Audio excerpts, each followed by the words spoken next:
All right, guys, welcome to the Wamget podcast. I'm your host, Wayne O, and I'm here with my nephew. Man, so much to say about this guy right here, but my guest, Roger Campbell. Welcome, Roger. Good to have you on the podcast. It's nice to be here, man. Thank you, man. We're going to have some fun today. Yes, sir. And we're going to tackle Boys to Men. You know that name, Boys to Men, was a song by New Edition. Yeah, Bobby Brown, Ralph Javette. You're too young for that. Let me tell you though, that song, some people really love it at their wedding for some reason. For sure. Yeah. For sure. It's always played at a wedding. That's right. As a matter of fact, the group Boys to Men got their name from New Edition's song, Boys to Men.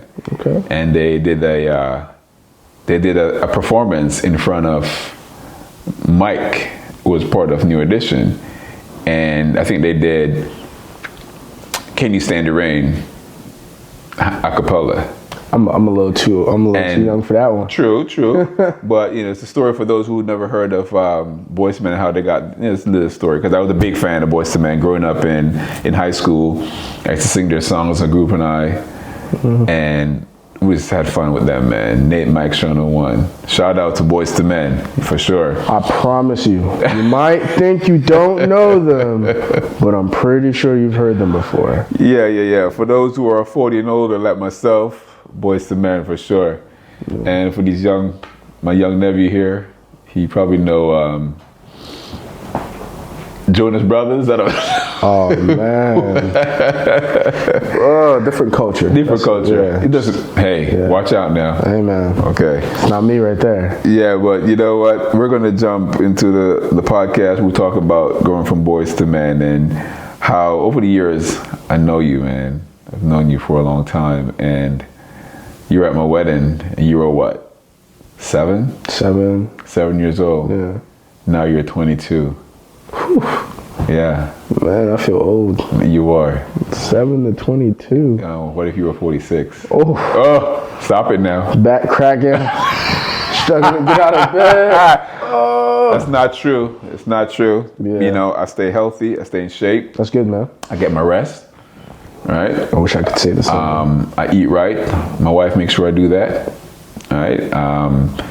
And just be intentional about living a healthy lifestyle. That's really what it's about, for me. And so, like I said, watching you grow, over the years, I can definitely say, man, I'm impressed. I'm really impressed. And so let's jump right in. To talk about, you moving from the islands, into the state. Man, let me tell you, when I first left Jamaica and transitioned into school in the U.S., big change. Big up to all the Jamaican people who are there. Yadi, blessings.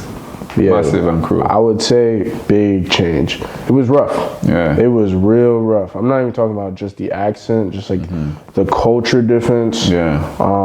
Getting along with people. It was really hard for me to make friends. Wow. Yeah. You wouldn't think so because you're a kid, Yeah. Like when you think of kids, like you fit in any environment. Like when you're that young, you wouldn't think like that big of a change would impact you because you just move in schools. Yeah. You know what I'm saying? But now you're moving schools with different people, different types of people, different cultures. Yeah. You know what I'm saying?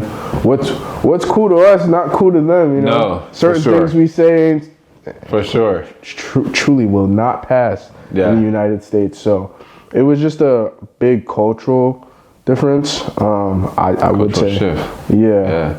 It was real hard. Yeah, it was real hard. And you came up here young too, because I came here from Jamaica when I was 19, right? And I agree with you. The stuff you say that people don't understand, and the culture is different for sure.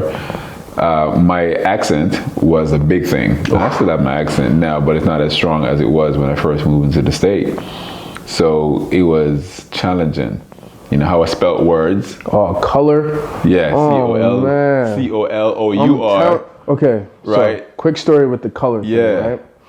I think I'm in 2nd grade, and I was going to school in Philadelphia. And, they do those little spell of the week thing. Like, at the end of the week, you do, like, a little spelling quiz or whatever, right? and it was based off of colors. And you know, one of the words on the spelling chart was colors. Yeah. So I spelled it with O-U-R. And the correct way. The very much correct way. Yeah, you know? And I got it marked wrong. So I went home, and I got 2 other things wrong on there. So I got like a 70% probably. And I went home, and my dad at the time was looking at the paper, and he was like, "You can't spell color? They don't know how to spell color." And he was getting mad at the fact that it was O-U-R and not O-R, and she spelled it wrong. Right. But that's just how they spelled it here. You know Correct. what I'm saying? So, correct. It was, there's a lot of adjustments. Yeah. A lot of adjustments. Yeah. So. And at that what you were? How old were you then? When you came? When I officially started living in the U.S., I was 9. 9. Okay. Yeah. So at 9, that of course had to be a big adjustment, you know, because you had your whole culture down there as a child. Yeah. And when did you start adjusting? After my dad came up. Okay. So I was pretty bad. I'm not gonna lie. I wasn't good. As in, like, I'm a goody two-shoe, like, I'm a teacher's pet. I was not that at all. I was pretty, like, I was a standard student, but I got in a lot of fights because there was the bullying thing, you know what I'm saying? And bullying. Because of your accent? Yeah, I don't think it was more of the accent. It was more like new kid. Okay. They didn't know who I was. I did talk weird. Right. I moved a little different. Yeah. You know? I wasn't shy. I've never been a shy person. Like, I'll tell you how it is, how I feel. Right. And I'm willing to fight for that, you know? Yeah. And I got into a lot of fights, and that became a big problem in school. Yeah, so that effect caused a lot of stuff between, like, me and my parents. And they are being told something by a teacher, but not understanding what I'm saying. So that was a problem that I used to have with my parents at that young age, where it's like, hey, I'm telling you, this is the reason why we're having this conflict. But because, you know, we're Jamaican, my parents are going to be like, so the teacher lying? You know what I'm saying? The teacher not lying. We believe the teacher. Yeah, but the teacher's not standing in my point of view. Right. You know what I'm saying? My point of view is this kid's messing with me, so I'm gonna protect myself. You know, but protecting myself included hitting that person. Right. Because they hit me or they said something that I found like really offensive. And I would get in trouble for it. So I would say the cultural shift started to adjust when my father came up to the United States, because he's the policeman, by the book. Your shoes gotta be a certain way. You gotta talk a certain way. You gotta look a certain way. And it kind of forced me to like adjust, because my mom was always working. So my dad like really took over that manly role like, hey, you gotta chill out. Like, you know what I'm saying? This is how you have to be. This is how you have to act. And back then I used to be like, oh man. I used to try and stay my distance, you know what I'm saying? Yeah. And I adjusted pretty fast, you know, once my dad came and put some structure in my life. It became a bit easier. I was getting better grades. People weren't messing with me as much because I already defended. I did all the hard part before he got here. Right. You know what I'm saying? I already stood my ground. That's right. I already got, kicked out. You showed him the fist a little bit. Yeah, so before he got here, I showed them I'm not to be reckoned with. Correct. But then what happened was we moved. So we moved again, and I'm in a different society, because before that was Philadelphia. I'm surrounding mainly people that look like me. And Hispanics, and for sure, I'd say like lower class individuals in the city. Minorities. Minorities. And the bullying thing, that's normal. Right. That was a normal adjustment to get over, because I could stand up for myself. But now I'm in a suburban neighborhood, and it's a little different. There's no bullying involved, but there's a big culture difference. So it goes from being Jamaican black to transferring. Now you're an African American. You're no longer Jamaican, or but you're just considered African American. Yeah. And now it's like I'm traveling into another area where it's like unknown. This is very unknown. So unknown, and it just kept changing for me. You know what I'm saying? Until we finally settled down in Maryland. I'd say that's when I got pretty adjusted, because now I know how to be Jamaican. I know how to be a city person. And I know how to be suburban. Like I know how to act where I am. You know what I'm saying? There's a time and place for everything. It's good. It's good. You have to find your way. You know, but your father came and kind of helped. Oh man, he provided that structure. Right. So it's good that you touch on that, because even at a young age, by then you're probably moving on to the early preteen age, and believe it or not, people don't understand that children need structure.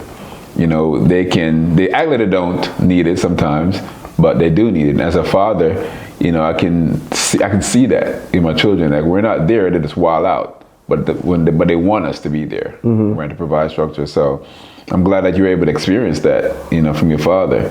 And as you got older now, you know, how did that structure help shape you as you start getting older, you know, in high school and those transitions? Okay, so I will say, let's start with high school. So I will say my dad, we were very close when I was young, you know, but once I got to high school, middle school, and I started seeing like... So middle school, then high school? Yeah, middle school and high school, I started seeing like different ways of life, you know what I'm saying? So this person's living this way, that person's living this way, this mom talks to that kid that way, this dad does this, or you know what I'm saying? Where my dad was like, I wouldn't say barely making, but he was trying his hardest to keep everything together by himself. You know what I'm saying? Single dad, trying to work through everything, working 24/7. He wasn't there, but he was there. You know what I'm saying? Until like, I would say the one thing that kept us together was soccer. You know what I'm saying? So like, he'd take me to practice, take me and my brother to practice, pick us up, you know, do all that. And I felt like that was the one thing that we had. It's a bonding time. Yeah, that was like the one, like the true natural versions of us. You know what I'm saying? There's no, oh my gosh, I'm about to get in trouble, or like, you know, I gotta talk to him because he's not doing something at school correctly, or he's doing something. So that was like the soccer thing was a big thing that me and my dad and my brothers could bond about. Connect on that part, and we enjoyed that together. But we weren't really close. Like we're really a lot alike, and that's a problem.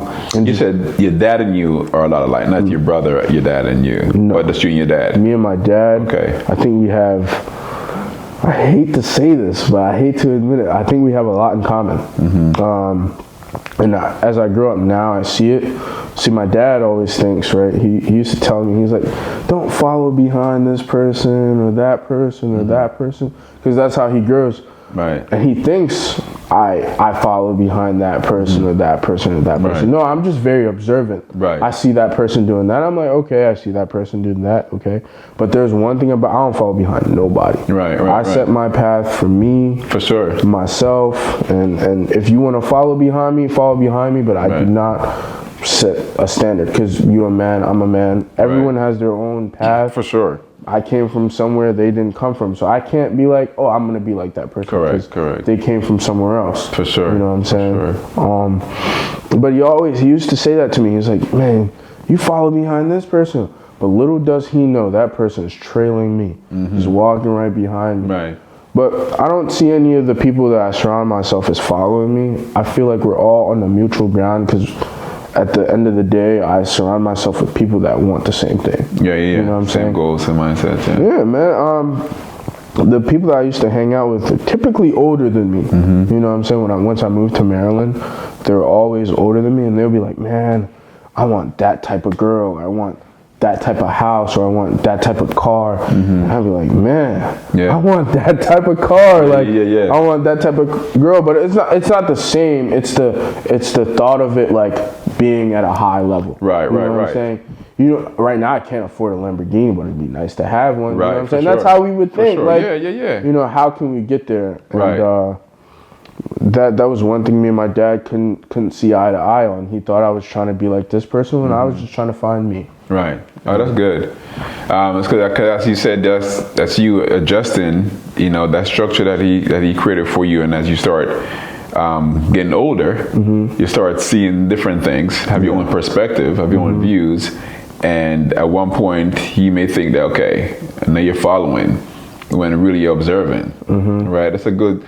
I like that terminology that you use, because a lot of times as parents I may sometimes fall in that trap, saying don't follow that person, do this, but then they're not necessarily following. They watch, they see, they observe. They may like something that person do, may want to add it, because we all do that. Yeah. You know, we all as adults, you know, sometimes look at a situation where, you know what, that's decent. I may want to try that. You know, I'm gonna add that to my podcast. I'm gonna add that to my business. Yeah. You know, we all are creatures of habits. Yes. Right. So we follow people different styles and so forth. There's the stylists out there now. Somebody start wearing Air Force Ones or Timbs or what do you call it? Beanies. Yeah. You know, and then we start wearing it. You know, Jay-Z made the New York Yankee hat more popular, you right, and people start rocking it. So we're all creatures of habits. So I think as the structure was in your life is good, but then you start finding your own. You know, you came here at 9, now you're in your teens, you know, transitioning, growing, learning, right?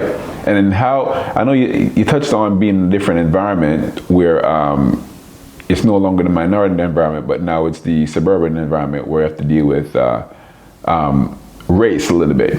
And coming from an island where race wasn't a thing, right? There was a degree of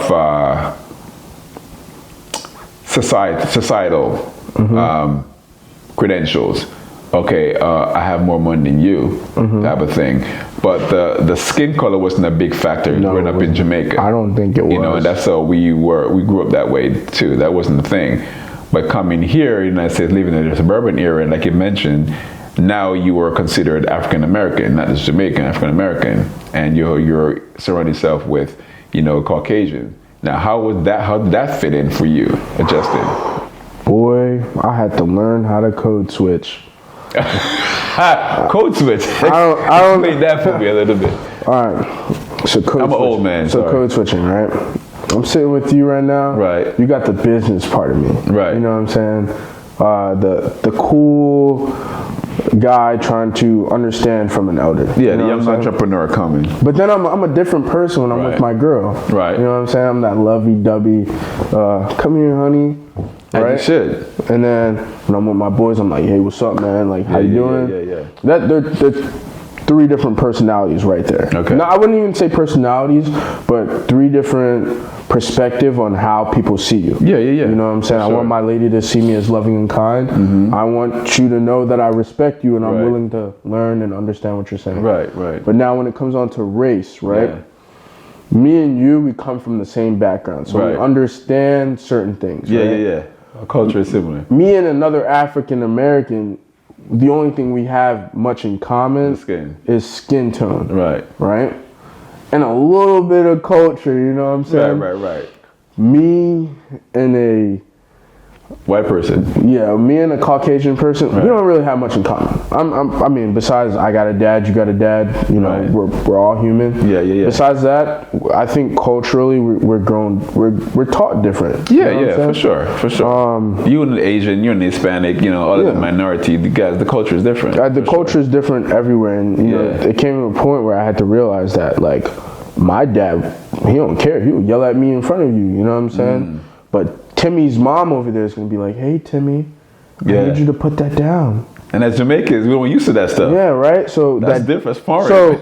So what I mean by code switching is just understanding that, like, we aren't the same. Yeah. You know what I'm saying? Yeah. If I'm talking to you, I can be loud, I can be mean. You know what I'm saying? I talk to a Caucasian person, I have to slow my tone down just a little bit. Right. And I have to kind of drag my words for them to understand the words. Was it because of coming out of my your mouth. accent, or was it because of the speed of how fast you spoke? I don't. Why did you have to do that? Why did you feel? I think it's more. I think it's more than just tone. I think it's behavior. Okay. It's how you want to be represented. You know what I'm saying? You don't want to come across as aggressive. You don't want. Yeah, you don't want to come off as aggressive. You don't want to come out as too loud, too arrogant, too. You know. And Hold on. Because that's interesting. How old were you at that time? If you can remember. I'll tell you, it happened as soon as the transition happened from city to suburban. I realized the difference on how they acted compared in the suburban neighborhood compared to the city people. It's totally different. Yeah, I agree. But were you like a young teenager? Or young teenagers. I'd say like between the age 10 and 13. You know, one thing I'll tell you, man, you're probably too old to remember, is that as a child, you know more than you think. Your parents don't understand that you know more than you think. I was processing stuff that I shouldn't have been processing at that age. You know what I'm saying? Like that me and another white person aren't the same. You know? Yeah, that's why. That's sad to say, but like. No, we're not the same, and it's true. Like, I go steal something from the candy store at that age. I promise you, I'm getting in trouble. That same kid, opposite race, go steal something from the candy store. He's gonna get a slap on the wrist and get out. You know what I'm saying? So at 10, this being 10 and 13, you understood that? Yeah, it was beautiful. It was brainwashed in my brain. You know what I'm saying? By what or who? I would say my parents taught me what society was like at an early age, so I would not fall in the trap of blaming the system. Okay, that's good. I like you said that part, blaming the system, because we shouldn't. Yeah. You know, because we all, regardless of culture, regardless of skin, we all have a choice. Yes. We all have a choice. We all have common sense. Yes. You know, those fundamentals, regardless of what race you are, we have that. It's part of our DNA. So you know the difference between right and wrong, and you can go out and work harder because of skin play a factor. You have to work twice as hard, but at the end of the day, we can achieve. Yeah. You know, we've seen it. I mean, our president made it to the highest. I agree. Level. I don't think. I just had a conversation with someone the other day. I do not think it is harder for us to get anywhere than a white person now. Definitely not now. I do not think that. And you know, a lot of people don't like when I say that, man. I agree with you. Because they blame it on the generational past, or they didn't have this, or didn't have that, or didn't have that. My parents are coming from Jamaica. You're coming from Jamaica. Right. I am not, my child would be a second generation, first generation American. Right, your children. My child. My children too. Yeah. First generation American. First generation American. Right. And a lot of people don't realize that. They complain, and they've been here. You know what I'm saying? Yeah. You gotta figure out especially how, us, the ones that look like us. Yeah. Yeah, you gotta blame the system. blame the system. And know? I've had this debate with many people, man. You can't blame the system. And that's one thing I'm grateful that my parents taught me is like, you know, you gotta learn the system. They taught me the system, and that's where I got to understand that we are not the same. Yeah. And because I know we're not the same, I have no one else to blame but myself if I fall into the trap. Of the system. Or if you don't become successful, you can't blame anyone else but you. Yeah, you can't. I think that is on yourself. Yeah, for sure. And what you touch on is that so true. You know, if you think about the generations before us, who, whether it's in the island, whether it's in the United States, whether it's in Europe, like they went through slavery, man. Come on now, right? They went through a lot of discrimination. Is there discrimination now? Maybe, but at the same time, the opportunity that's here for everyone. It's here. It's broad. It's broad. Whether you black, whether you Hispanic, whether you Asian, it doesn't matter. The opportunity is here for everyone in the United States of America. This is really the land of the free. This is really land of opportunity. I wouldn't say the land of the free, but I would say the land of endless opportunity. I like that. Yeah. I wouldn't say the land of the free. Yeah. Nothing here is free. Nowhere is free. Well, I understand when you say free, you mean not restricted as much. Correct. But Correct. I think there are restrictions that you would not think would be unspoken restrictions. Well, would you say it's more restriction here? And just so you know, man, guys, listen, this is my nephew. Again, he came here when he was 7, 9, 7 and 9. Yeah. And watching him grow from a boy to this conversation now as a man. Like, you listen to the man right now, Boys to Man. That's the name of the episode right now. So, so you said restrictions, but think about it. And I heard other people mention this before. Where else in this world can you go and live? Not where else, but there are places in this world that you can go and live. Do you have the freedom and also the opportunity to become whoever you want to be? You can't do that in UK. Can you? Can you? I believe you can. I think the system... Possibly. I think the system between the UK and the US are very similar. Are very similar. The only thing is, the UK makes it very known that you're being watched compared to the US. You know, I don't know what the secret is. Well, where do you find that information from? Where you get that? How do you know that? That the UK make it known that you're watched. They make it known, man. There is cameras everywhere. When I went though, I did see a lot of cameras. But I didn't go. I was in the tourist area. Yeah. You know, I remember we didn't go to the hood of the UK, right? we went to the tourist area, right? So their camera is there, and for good reasons. Yeah. Their cameras here in the United States in the decent areas. But what do they tell you it's for? For your security. No. What? Nah, man. They tell you it's for your car or to backtrack traffic. No, you're being watched. And for police. I think you're being watched. Listen, there's a movie that I watched years ago. I don't know if you guys remember that. Enemy of the State. Nope. Will Smith. Nope. And that movie that tripped me out. Ever since that saw when they had the satellite in the sky, it was like moving around and tracking everything and see where Will Smith is and zoom all the way in. Yeah. I was like, all right, they got stuff that does that? Let's really think about it, right? That was crazy. That was back in the day. It was a long time too. Yeah. You call 911 right now, right? And you just keep it on silent. You know, you don't say anything. Yeah. You just have the phone ringing. You're not answering the operator. They know exactly where you are. Day is coming fast. Yeah. 5 minutes. They know exactly where you are. Yeah. So I know that you're being watched. But the thing is that as we as we navigate this thing called life and seeing all the different things that we may say is obstruction for us, it's really now how we keep back to the word navigate it, how we decisions that we make. Yeah. You know, are we going to stay in that childhood mindset? You know, I mean, still be a boy and say, okay, no, they didn't give this to me. Yeah. They did this for me. No, we have to start now looking at ourselves as we become men, and be like, okay, what do I need to do to get to this person? That guy achieved, this person achieved, they did it. No, we can do it. I may not be them, but we can do it, right? And I love the fact that you mentioned, okay, now you had to learn how to navigate, work between codes, you know, so you can know how to present yourself. Because at the end of the day, people are watching you all the time. You're being judged, right? I tell you this, real quick story. Not even a story, but I've never in my life, since I've lived in the United States, I could say this. Not really in my life, because Jamaica wasn't a thing. So I remember experiencing racism. I've been here for 26 years in the United States, and I've never experienced. Now, have it ever happened to me? Possibly. Look at man, I'm dark as that dark thing on the wall, right?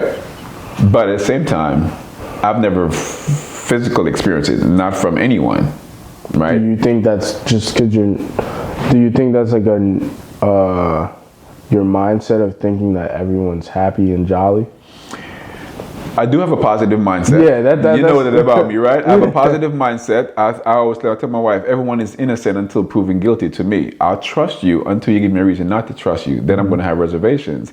So because of my upbringing and how my mom raised me and the people I've been around growing up in Jamaica, when I came to the United States, I was always open to greet and love on people. Yeah. So I'd always be open to love to people. Now, if you give me a reason not to open and be loving to you, I'm gonna hold back. So now, if people were showing me discrimination or any kind of racism, I looked past that. Yeah. I looked past that and I saw them. You know what I'm saying? Regardless of what color you were, I saw you as a person. So I want to treat you as a person, loving you as a person. And if you cause hurt to me, then that's different. I'm going to see you as a person, but now my relationship with you is going to change. Whew. And that's really what it was for me. So I can't relate to people or Americans or African Americans who say, oh man, the system is this and the person is racist. And, you know, I'm with you. You know, I can understand, but, you know, or not can, use the word understand or relate. One of those things. I can't relate. Just put I can't relate, but I do understand where you're coming from. I understand the argument. Yeah. So I've never really experienced that, man. I wouldn't. I can say I've been through or identified some specific areas in my life where I've encountered racism, but that's another topic for a different day. Okay, for sure. Sometimes it's well hidden. I'll tell you that. It is well hidden. It might be who you would least expect. They have their own codes. Right. It's simple as that. But I don't want to talk about this racism thing anymore. I want to like when it comes on to people.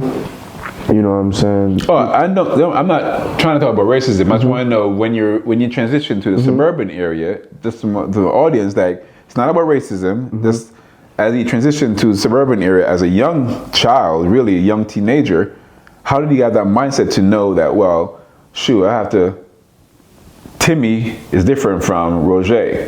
And how did I have to talk different? And like you said, something that was like mind-blowing to me at 10 to 13, how did you know that if you talk too aggressive to someone that's not your race, that you'd have to be mindful of that? Like, how does a 10-year-old know that? You know sometimes you just have to be quiet.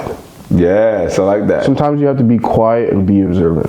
Yeah, you know what I'm saying? That's good. Sometimes you have to sit back, put yourself in other people's shoes. Yeah. And then you'll see, right?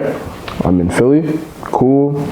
I see a certain behavior, right? Yeah. Now I'm somewhere else. I sit back. I'm also very quiet, timid until I see the difference, right? So I'm giving you the energy that you're giving me. Yeah. So if you're calm, quiet, collective, I'm gonna be calm, quiet, and collective until someone else comes in the room and they're very loud, and then you see the difference. You know what I'm saying? You're like, oh, that's how I'm seen when I'm acting that way. Yeah. You know what I'm saying? Yeah. So it's really about perspective. You know what I'm saying? Yeah. You won't see yourself like that until you put yourself in someone else's shoes. You know what I'm saying? Until you learn or figure out how that person's living or that person's living, you will not know how they see you. You know what I'm saying? That's good. You just gotta. It takes a second. You know what I'm saying? Like we said earlier, you can't see yourself with your own eyes. No, you can't see yourself with your own eyes. So you might think you being cool, calm. Yeah. That person's looking at you like, what in the world is going on? And I've been that person. I've been that person like, yo, what's up, guys? And then like, in reality, they're looking at me like, wow, you got a lot of energy. Right. Or he's really aggressive. And I'll be saying like, what did I say? You know what I'm saying? And I would say in high school, I started hanging out with a mixture of people, right? So in high school, I was on the soccer team for a little bit. Actually, I was on the soccer team every year except 1 year, okay? I was on the soccer team, and majority of that soccer team is white. So it's me and probably 2 other black kids, and it was cool, but there was a difference. You know what I'm saying? Right. And I got to see how 21 white kids grew up. You know what I'm saying? And it's a very different from how my Jamaican self grew up, and I got to understand that. But then I have my friends outside of the soccer team. You know what I'm saying? I told you earlier, I hung out with people older than me. Right. I didn't really fit in with kids my age. I always thought they were a little dumb. Sorry. But I for real did. Because I had to mature faster than they did. You know what I'm saying? Understand. So I always thought they were a little dumb, a little too slow, or I couldn't have a conversation with them, or I couldn't really hang out with them, or we just didn't want to do the same stuff. Like, you want to play your game, I want to go outside, you know what I'm saying? I want to do things. And it just wasn't the same. So I got to see how my friends outside of soccer acted. I got to see how my friends in soccer acted. And then, like, I would go to soccer dome with my dad, and I got to see how Spanish people acted. So it was kind of like I'm like split into 50 different cultures. Type of cultures and cultural differences, and you know, a lot of people don't get to experience that, and I'm really glad I am. Yeah, man. You know what I'm saying? Because you can live in an area and it's well diverse, but are you well diverse? Yeah, for you sure. know what I'm saying? For sure. Do you understand the difference between a Jamaican and Trinidadian? Right. Or do you understand the difference between Scottish and British? Yeah, you know what I'm saying? So for sure. I'm very observant. Like, that's good. And I think that's why I'm really good at taking photos. We're going to dive into the entrepreneurship few minutes. I think that's why I'm really good at taking photos, because I sit there and I watch everything. Every little detail on how you spoke, how you act, what you said. I pick up on a lot of those things, and I relive it. It plays over. There's a non-stop movie ticking up here. Nice. You know what I'm saying? Of different characters and how they live their lives. Nice. You know what I'm saying? Well, you gonna be in Hollywood one day? Nah, man, I can't be an actor. No, behind the lens, not an actor. Behind the lens. No. Hollywood is not for me, man. Director. Diddy ain't coming for me. I'm sorry. Shots thrown, but Hollywood is not me. Listen, I'll go Bollywood before I go to Hollywood. You know, or I'll just make my own movies, direct, you can't do that. produce. You can be Mr. Independent. Mr. Independent. You know, I believe what's his name did it for a while. They're gonna have to chase what's me his down. Name? Tyler the Creator? Tyler Perry. Tyler Perry. I think he did independent stuff for a while. Not a big fan of him. Okay, but you know, I'm just talking about independent. Do you like him? Do I like his work? Yeah. Yeah, I think he's very ambitious for his story. His story is really intriguing. Yeah, I find it that he worked hard to get what he got. I agree. And you have to have a certain ambition and drive to do that, you know. And you know, our podcast is called Wamget, you know. So he got it. He got it done. Yeah. You know, Tyler got it done. You know, he. You know, the last thing I remember hearing about that he purchased how many acres of land that was run by some white supremacists or KKK or something, you know, but now he owned that entire land. Congrats to Tyler. I mean? Right, so. Big props on your success. For sure. I just don't like his films. Man, and everybody have their taste. Everybody have their taste. Yeah. I don't like their films because I feel they're repetitive. Like, I can really just like, once the movies start, I know where it's going. You know what I'm saying? Yeah. And I'm not a big fan of that. I wanna be taken on a ride. You know what I'm saying? Like, I wanna feel the thrill and adrenaline. Do you like The Rock, Dwayne Johnson? Yeah, but I feel like he's just he plays too many characters, man. Okay. And then they're very similar characters. Right. He's a big Hulk-looking dude. Yeah. Well, a lot of again, we're talking about creatures of habits. We talked about that earlier, and we copy whatever we think success is. Right, and that put us in a little box for a little bit because we want that success to carry on that wave. Why trap yourself? You know? Well, I want to say trap yourself because if he trapped himself, his entire family was a wrestler, right? And he did wrestling. He became successful out of it. He could have retired and then become an analyst, announcer in wrestling. True. He transitioned into movie, and then because of his build, action movies seemed to be the ideal thing for him. Then he did comedy, so he did voiceover. Yeah. He did Moana. Moana. Yeah, Moana. Oh man. Sorry, Moana. I'm sorry. I messed up Moana. Got some ratings for that movie too. Yeah. So people, you stick with what success is for a while, better you grow. We have to evolve. And going for again, boys to men, you have evolved. And then you touched about your entrepreneurship, about camera. Let's talk about that. How did you when was the first time you got in front of a lens? What made you pick up a lens to say? The first time I got in front of a lens, some people are not gonna like this story. Okay. But it's okay. The first time I got in front of a lens, there was this girl in my neighborhood. Yeah. So you want to talk about that story right now? Yeah, I mean, it's the truth, right? Go ahead, let's go. There was this girl in my neighborhood. Yeah. And she had this camera. She lived 2 doors down. And we always hopped on the bus at the same time. We weren't really friends, you know what I'm saying? We just knew each other. Yeah. And she had this camera, and one day she asked me if I could take photos of her, because I'm close by, you know what I'm saying? Yeah. And I said sure. To see all the time. Yeah, I mean, she's comfortable with you. It's just a normal face, you know. We're not really friends. Right. So I took photos for her, and then she kind of liked them. I didn't like them, and she'd take photos for me, and I'd post, and I'd be like, okay, this is cool, whatever.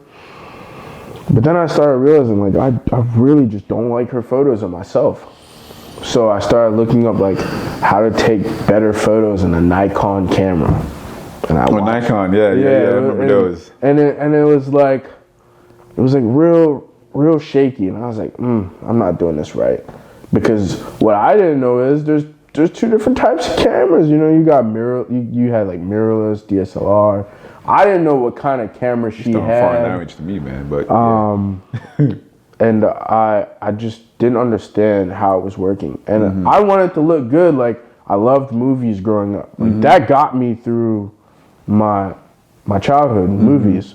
That made me easily understand personalities and people and be able to help navigate. Yeah. I felt like I did the same thing too. Yeah, help navigate me through my surroundings with movies, and I just like crisp looking movies. Yeah. So when I get photos of myself, I want them to look like I was in a movie. Yeah. But she couldn't do that, so I was gonna do it for her. You know what I'm saying? So I took her camera, I started taking better photos for her, and people were liking her photos, and people aren't liking mine, and I was like, dang man, you took that in the same spot, how? She didn't know how to do it. Yeah. And then I thought it was maybe because she's just a girl. Yeah. You know what I'm saying? And there's a preference there. Right. Because that's how social media is. I think social media is ran by females, not by men, unfortunately. If you're a woman, I think you can take over social media in a heartbeat. But so I was you have other people who disagree because let them. I have arguments for days. Yeah. But I don't know. I haven't looked at the data, so yeah. But so then when I looked at it, I was like, man, I really like taking photos. And I had this Android phone at the time, and how old were you at that time? 14, 15. Okay. So high school. Freshman year of high school. Yeah. That's when it started. Freshman year of high school. Yeah, freshman year of high school. And I'm taking these photos, and I had an Android at the time, and people were making fun of me. There was a big Android Apple thing back then, man. I'm telling you. You just be glad you missed it, Yeah. Apple wasn't a thing for me. Man, Apple. That's another topic for another day. Right. But yeah, I had this Android phone, and it just wasn't giving me the quality that I wanted. And so I'd use her camera, take the photos. I even showed her how to take the photo of me that I wanted. Right. And I started seeing a trend it was going up. Yeah. Because I wasn't posting no Android photos, and it was doing well. And it was doing well, and I learned how to play with colors and edit on my phone, just simple stuff. Yeah. And it just became more than a thing, but I tossed it to the side. I honestly tossed it to the side because it wasn't fun then. It was just this girl wanted me to take photos of her. Right. And it was, but I'm competitive. So it's Right. like, man, I want to get, more likes than you. We're doing it, you know? So, but I tossed it to the side, honestly. I started playing soccer in high school, and that was what I wanted to do. It was nothing but train, eat, train, soccer.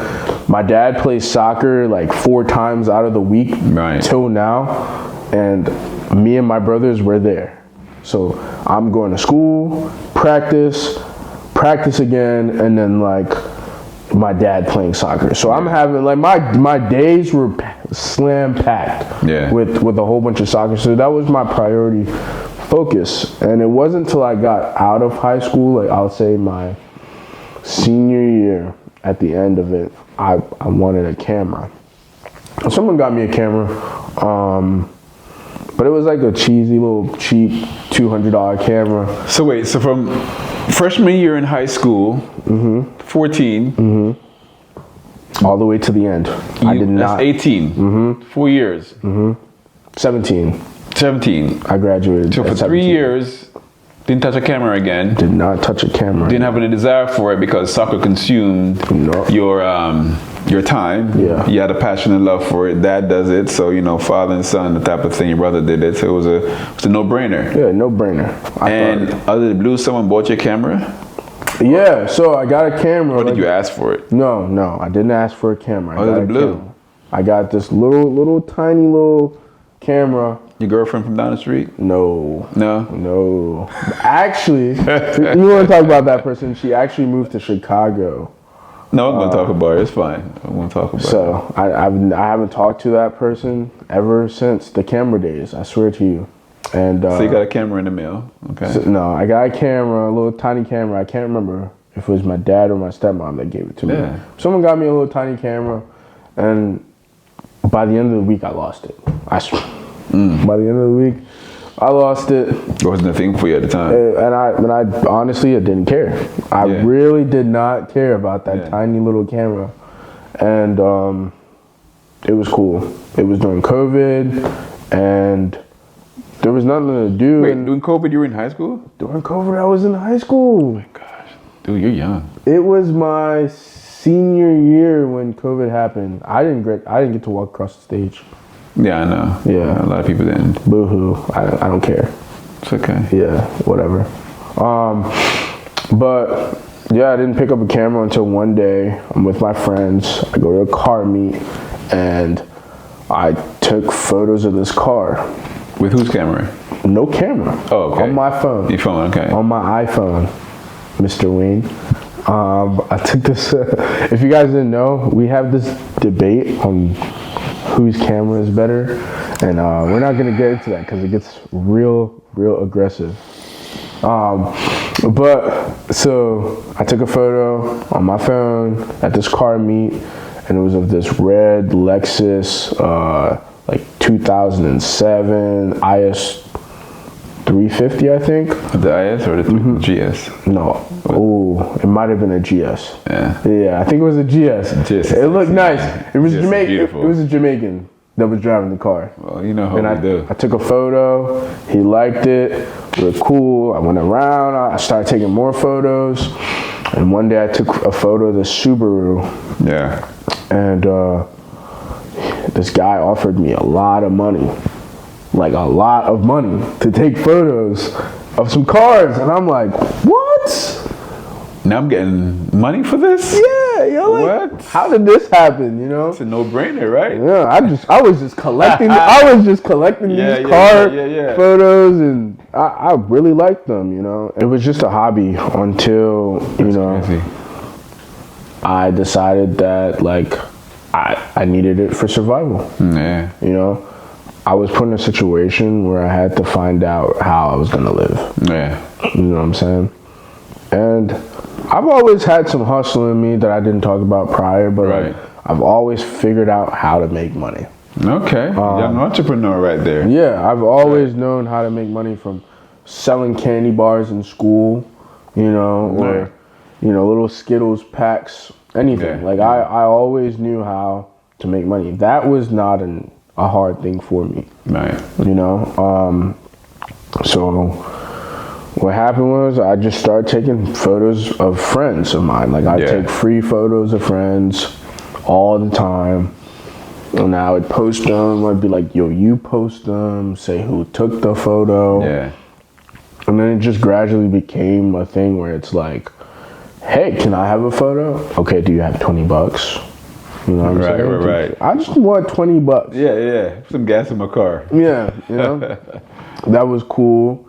And then $20 became, yo, you got $50. Right. And then $50 became what it is now. Yeah. You know what I'm saying? Yeah. But like I needed eventually. Yeah, I needed some structure. And I don't think that happened really until I spoke to you. Yeah. You know, when you sat me down at the table and you're like, where do you want this to go? Yeah. And I had no idea at the time. If I'm being, I had no idea. Yeah. I still have no idea where it's gonna go. Right. You know? And that's all right. That's a beautiful thing. Yeah. Because sometimes you may have a goal in your mind, like, okay, I want this to be this kind of thing. But how you're going to get to there is like you're figuring it out. Yeah. You're working it out. Right now, I say I'm still in the process of figuring out. I don't know the answers to everything. I'm still asking people for help. I'm still asking people to look over this for me. Facts, man. I'm still doing some stuff for free. Yeah. I'm still trying to network. Yeah. I'm still trying to build my knowledge on cameras itself. Right. Editing processes. Like, I don't know as much as I would like to know. Yeah. And I'm in the phase where I'm trying to figure that out. Yeah. And you're willing to learn. Yeah. That's a good thing for that. You know, what you tell me that you have a focus on learning. You know, this is your niche. This is your baby. This is your career path. Yes. But you're focusing on it. Okay. You know what I mean? And you're trying to figure out how it's going to work. Yes. Yeah. And I feel it, and it's so funny because I cared so little about this. You know, it wasn't something where I was like, oh, I'm obsessed with. Yeah. But like it became an obsession. You know, it's like, how do I get better at this? What camera needs to give me this look? Yeah. And I got hungry for it. And I'm still chasing it. I know where I want to be. Yeah. I know where I want to go. I know what I want for myself in the future and where I want it to take me. It's how do I get there? Yeah. And it's so funny. I almost gave up on it again because I was willing to become a cop. You know what I'm saying? I remember that. I went through the whole trying to become a cop thing, and I got a call one day with this opportunity, and it was given, and I did not turn it down, and I'm still there. Yeah. You know? It's good.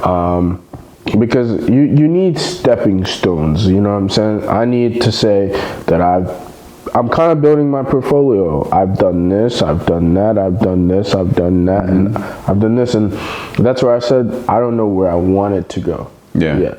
Well, I know where I want to be at, right? But I don't know what steps I'm going to take to get to where I want to go. For sure. So I'm kind of just like following the roller coaster ride on like, okay, Tom, Dick, and Harry want me to do marketing, photos and photography, and then over here I'm filming a podcast, right? And over there I'm taking photos at a party, right? Or over there I'm doing event stuff, or over there I'm doing wedding. I don't know which direction to go yet. You mean you could end up directing next, you know, because Godfathers or the next Titanic, or I don't know, some people, the next Avengers or something. I don't know.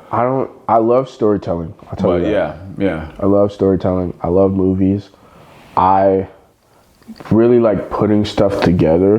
Yeah. But it's more like it sits up here and it stirs like a pot, and it's like I tell my girlfriend all the time, like, I need to get this out. Like, I don't know what we're gonna do, but I need to, like, we need to leave now. Like, put your shoes on, wear this fit, brush your hair this way, we need to go this place, and we need to put this image that's in my brain out before I lose my mind.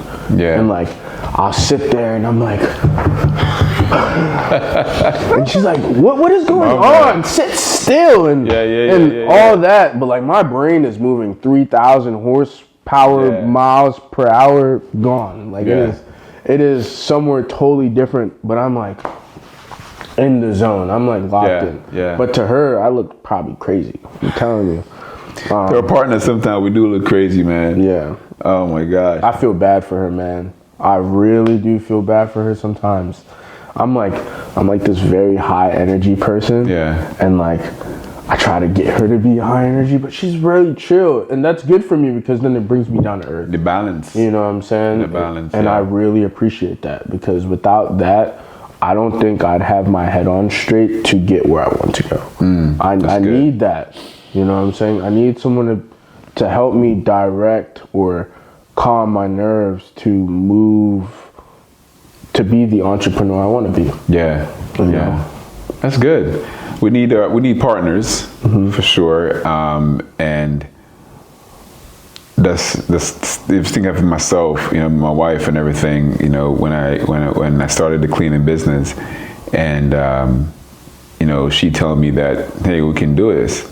And the time spent invested in learning the craft and creating websites and networking and just building the brand to where it is now, it was more of an encouragement from her. You know, you can do it. You know, don't. And when I want to make quick decisions, she was like, maybe we'll hold off on that. Don't make a decision right away. You know, and dive into real estate and let's get this property, let's invest in this. You know, wait a minute, let's look well into the matter first. You know, so we need our partners to help. Cause a team, you know, it's a team. And you know, I'm a big football fan, in American football, that is, and so watch out now. So you know, the offense can't move if the ball don't get snapped, and every lineman has to move, and the wide receivers and running backs and quarterbacks have to move in sync for the offense to run fluently. I agree. I think being an entrepreneur, you really need someone to go through it with you. Yes. You know what I'm saying? It is a hard and long and lonely and tiring adventure. Yes. But at the end of the day, when you get where you want to be and you see what you have and you feel that, you know, it'll be good. You know what I'm saying? Yes, but sure. I'll tell you one thing, man, like it is tiring. It is so tiring trying to chase something that nobody else sees. Yeah. It is ridiculously tiring. Yeah. But you know what? As a man, no one cares. No one cares. No one cares. No one's coming to save you. No one's coming to help you. Nope. You gotta go out there and you gotta make it happen by yourself. Yes, and if they do offer help, they have to see you doing things before they even offer and any kind of insight. Yeah. You know what I mean? They don't give you nothing. You know, you say, hey, you're the million yet? I'm close to it. Yeah, man. So keep going. I'll talk to you later. Yeah. You know what I mean? You know, so if you say you're a million yet, yeah, I'm at a million. So let me tell you what you can do to get to 1.5. Or get to 2 million. You know what I mean? That's how it is, man. 'Cause you gotta be able to pull your own bootstraps. Yeah. They talk about that. Pull your own bootstraps, and that's to see, you know, your transition into, you know, now the man. You're 22 years old, right? You're doing camera, and now it's becoming a career path for you. Yes. And let me ask you this: all that you learned, you know, from the childish years in Philly, transition into the suburban area of Maryland, and then an adult, still living in Maryland, like you've seen different things. Like you said, you have your eyes seen so many things, and you're able to relate to different cultures, different codes. You had 7 years of your life in Jamaica, right? So all that experience would help you to, I would think, help you to have a different perspective of viewing when you're doing video or when you're doing photos. Do you think all those will play a factor? No. My mind is clear as day once that camera's in my hand. Nice. I'm not even, the person I'm taking photos of is not even really there. You know what I'm saying? They're there, but they're not there. They're helping me more than I'm really getting what they want. Them get what they want. And, you know, that sucks to say because I think I replaced the feeling I had with soccer with the camera. When I was on the soccer field, my brain was completely clear. I had no problems. You know what I'm saying? I couldn't afford that. You know, I'm just there in the moment. Right. You know, and when I'm taking these photos or making this video, it's their story, but I'm the one telling it. And how do I want it to be told? How do I want their story to be told? You know what I'm saying? How do I want it to be looked at? You know? Interesting. How do they? What if they don't agree with your story that you're telling? Then they don't agree. You already paid to be here. You know what I'm saying? Why would you pay? I already collected that paper. You know what I'm saying? That's a business. Unfortunately, like you can't make everyone happy. So in other words, are you saying that they came to you to tell their story? Yeah, you came to me for me to tell you the story. You clearly like something that I'm doing. Right. You know what I'm saying? And you chose me to put it out there. Yeah. You know what I'm saying? Whether it's just single photos of you and your significant other together, or a podcast. Like the way I'm gonna do it might be a different way Tom or Dick or Harry's gonna do it. Right, for sure. That's just what it is. Yeah, you know?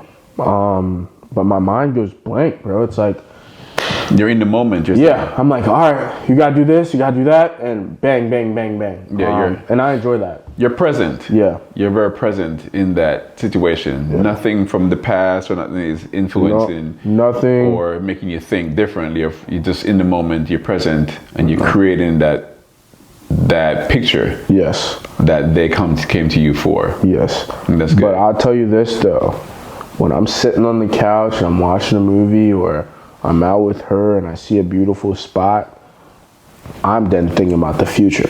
You know what I'm saying? Like, that's a nice place to shoot at. Like, that would be, you know. Yeah. My mind is always racing, and that's like the one time where my mind kind of slows down and I can think clearly and be my natural self. That's good. That's good. Wow. Man, that's good, man. I know. That's good. And that's just this is just even part of, like, we could talk for more, you know, and things for sure.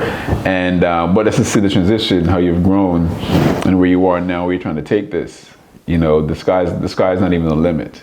You know, you can definitely accomplish much more than where you are now, for sure. And from what I know, you have a crew. That works with you now. Yeah, I got a team now. If you think about it, you know, you didn't want a camera in your hand. 4 years focused on soccer, right? You got a camera, you lost that. And now you have a team, right? Have a team as a professional photographer. Yeah, I got a team of 5. Team of 5. You do photography, I'm saying it right? And videography. Yep, right? I have a photographer, a videographer, an editor, a digital editor, someone to keep us organized. Yeah. And I think we do pretty good work for people. Yeah, I think you do too. And you wouldn't even, a lot of people don't know this, but like we're split up into different groups, you know what I'm saying? Good. So I'm working for, let's just say Steve, and Bob is working for Billy. But like I'm really helping Billy and Billy's really helping me. You know what I'm saying? And we come together, all right, here you go. And my person gets done too. You know what I'm saying? That's so nice. We just came together. Yeah, that's good. That's good, man. And your company is called? Roger Photos, and the one that we're in the making. Yeah. We're still working on that name, but I do like a name.